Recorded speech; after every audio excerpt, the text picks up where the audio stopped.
You're listening to the Play Therapy Podcast with Dr. Brenna Hicks, your source for centered and focused play therapy coaching. Hi, I'm Dr. Brenna Hicks, the Kid Counselor. This is the Play Therapy Podcast where you get a masterclass in child-centered play therapy and practical support and application for your work with children and their families. In today's episode, I'm answering a question from Sarah in Missouri. And her question is about encouraging parents to schedule weekly sessions and the importance and the considerations of having consistency in having children at the center or at your location so that you can actually do play therapy with them. And so I'm going to read parts of her email and then we'll dive in to talk about this together. I am a newer play therapist with a history in school counseling. Well, you are in good company, Sarah. So many people are in that exact same scenario. I'm loving the clinical side, and I've learned so much from your podcast. I'm wondering how to encourage parents to schedule weekly sessions and how to explain the benefit of weekly sessions versus every other or even every third week. I have some clients who have started with every other week and sometimes miss up to 4 or 6 weeks between sessions. Yikes. I always suggest first that parents schedule weekly, but then having parents commit to that is sometimes difficult, especially as I am private pay, and I recognize that therapy can be expensive.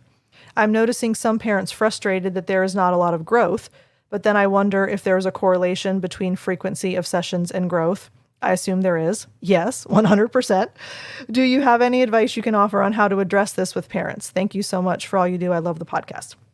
All right, Sarah. Well, hello to my Missourians. I don't know. I'm going to look up a list of what every state resident calls themselves because I feel like I botch them all the time. So sorry to all of you in Missouri, whatever you call yourselves. Hello. All right. So Sarah, let's start with the clear notion out of the gate. This is all about an expectation and setting clear expectations from the start. So in your initial parent consultation, and for those of you that are not familiar with the initial parent consultation process, go back and listen to some earlier podcasts, number one. But number two, if you are not having an in-person hour-long initial parent consult, you should be. And I don't have time. That would be a whole other podcast episode, but you need to make sure that you are setting aside time in person, face-to-face for an hour to walk parents through this process, because this is what happens if we don't. The expectations have to be so clearly set, and it's so clearly made known what's going to happen moving forward if the parents decide that they want to pursue CCPT with you. So we have to absolutely articulate why we're going to do what we do. And the most helpful way to express that and communicate that to parents is you use words like the process or our system or the expectations are. Our words matter. We know that even in the way that we communicate with children, right? It's a whole other language, CCPT. We don't willy-nilly say random things. We're very intentional with our words. Very exact same principle with parents. We're very intentional with our word choice. Why? Because the interpretation of what we say matters. So when I sit down with a parent, I say, so our process here is.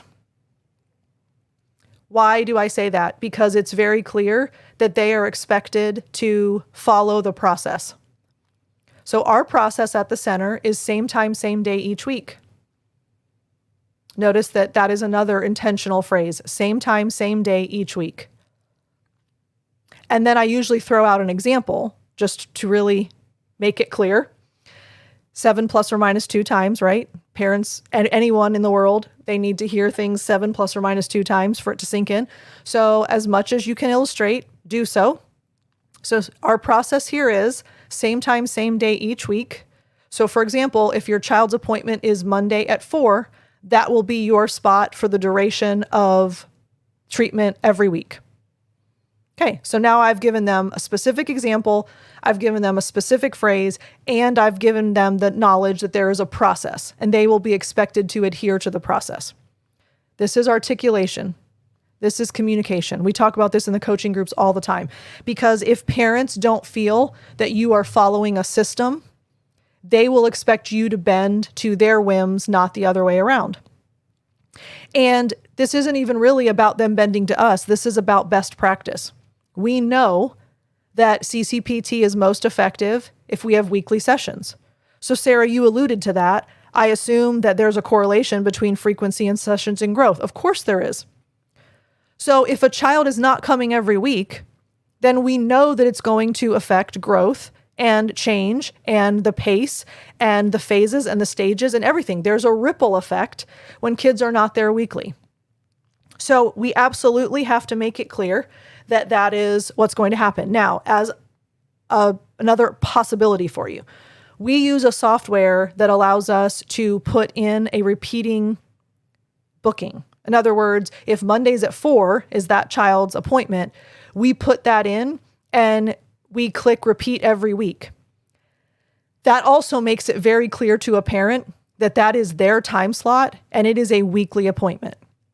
Because every week they get a text that says, just a reminder, you have an appointment tomorrow on Monday at 4. Okay, so now they know that is their time slot because you've booked it as a repeating session. Now, I don't know what your scenario is as a private practitioner, Sarah. You can still do that even if you're using a different scheduling software. Make the appointment repeating, and they see that you do that. They see that you block that time off.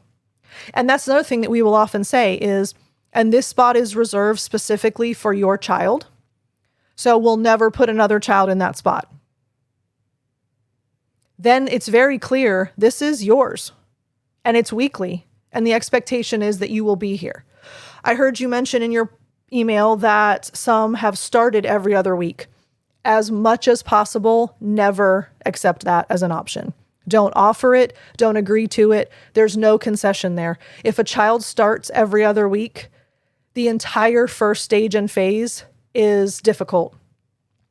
When you're doing warm-up and initiation, you're building rapport, you're building momentum, you're building a bond, the trust, the connection, all of it. Imagine that typically takes on average 5 sessions. You meet every other week. That's 2.5 months before you're even out of the first phase and stage. What parent is going to give you 2.5 months before you even have a connection with their kid and anything meaningful can happen? You're 2.5 months in and then resistance hits. Katie bar the door, bad news bears, because not only have they not seen really anything tangible in 2.5 months, which is an eternity for a parent that's in crisis over behavior or emotions or getting kicked out of school or whatever the scenario is, why they're pursuing therapy in the first place. So you're 2.5 months in, nothing meaningful has been observed in the way of positive change, and then things get worse. What do you think happens? They yank their kid, right? I'm sure you all just yelled that. So we recognize the need for weekly sessions because that's the only way we get the train rolling down the tracks.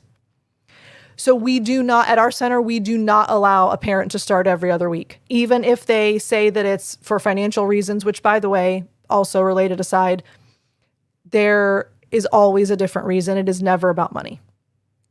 So do not accept the notion that it's a financial reason. That's what they say that it is, but it's never about that. And I could give you 174 stories about how I've proven that to be true in the course of my work with families. It's never about money. Don't accept that as an excuse. If this matters, they'll make it happen. If it matters, it will become a priority. And if it matters, they'll put it on a credit card if they have to. So it is never about money. And they have to come at least 3 times weekly and ideally 5 before we even talk about moving to biweekly appointments.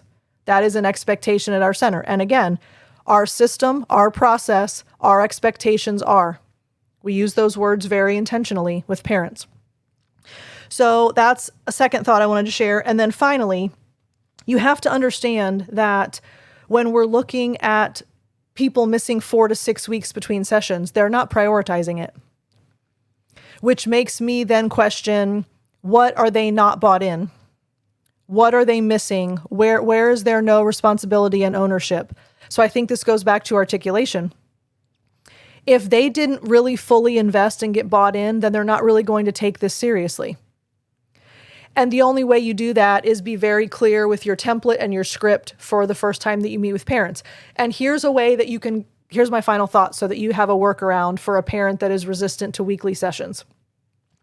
You tell them that they're only committing to 5 at a time. In other words, we're going to start I'm going to see your kid 5 times, and then we're going to meet and we'll decide what we want to do after that. So we're going to do 5. I'll schedule another parent consultation with you, and we'll evaluate progress and we'll evaluate change, and we'll see if we feel that it's okay to go to biweekly at that time or if we need some more weekly sessions. But here's the thing. If you break it down into chunks, it's more palatable for a parent. And that will give you those 5 consecutive weeks in a row.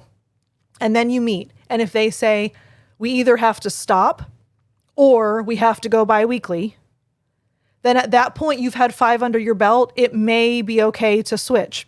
Still not ideal.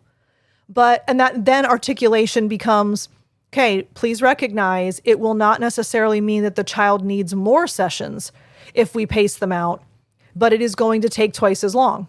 So in other words, if your child's going to need 35 sessions to work through all of their stuff, if we go biweekly, it's not going to mean that your child's going to need 50 sessions to work through their stuff. They'll still probably need about 35 sessions, but it's going to take 70 weeks to get through 35 sessions.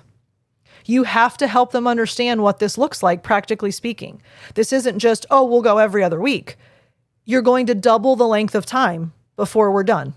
Are they willing to commit to 70 weeks of therapy? Granted, it's only 35 sessions, but it's 70 weeks. That's a year and a quarter. Are we really going to invest in that long of a commitment if we go biweekly? These are the types of communication and articulation conversations that need to take place in your PCs. So Sarah, thank you so much for the question. I hope that that is helpful for all of you. Keeping people involved, keeping them invested, keeping them engaged, making sure that they understand the value of this and the importance of this. It is a daily struggle. So we need to be really intentional and purposeful about how we're going to talk about these things, what we're going to say, etc., so that they really truly understand. And you have to keep in mind, they don't have the clinical knowledge that we have. So they rely on us and they trust us to tell them what they need to know. And sometimes they need to know that it does not make sense for you to go biweekly. And here are the reasons why.